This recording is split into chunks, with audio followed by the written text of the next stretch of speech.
Hi there, in this video I want to show you how to set up Fingerprint on your Samsung Galaxy S22 Ultra 5G. Let's get started. And for that we will need to open Settings, here scroll a bit to see the lock screen and always on display tab. And now we can see the screen lock type. So now we can just enable fingerprints by tapping on the switcher and tap this button to continue. And as you can see, before we set our fingerprint, we just need to secure screen lock first, so let's tap the next button and choose one option from this three. I'm gonna select pin code and enter from 1 to 4 like that. And as you can see, I received this pop-up notification that this pin code is easily to get, but I don't mind it, it will work as an example for you, so I'm just gonna use it anyway.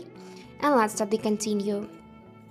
So, now to get the best scan, press with the pad of your finger inside the circle, then lift it when the circle is fully highlighted. Repeat until you reach 100%. Just tap register, and now we just need to press our finger like that till you see here 100%. Just continue pressing inside this circle till it's fully highlighted like that. And the fingerprint is added. We can add another one, but for now we're just gonna tap this done button and check how it will work. So I'm just gonna lock this phone, and now we can see this section on which we want to press our finger and the phone unlocks. So that's it, how you use it. I hope this video was helpful and thank you for watching.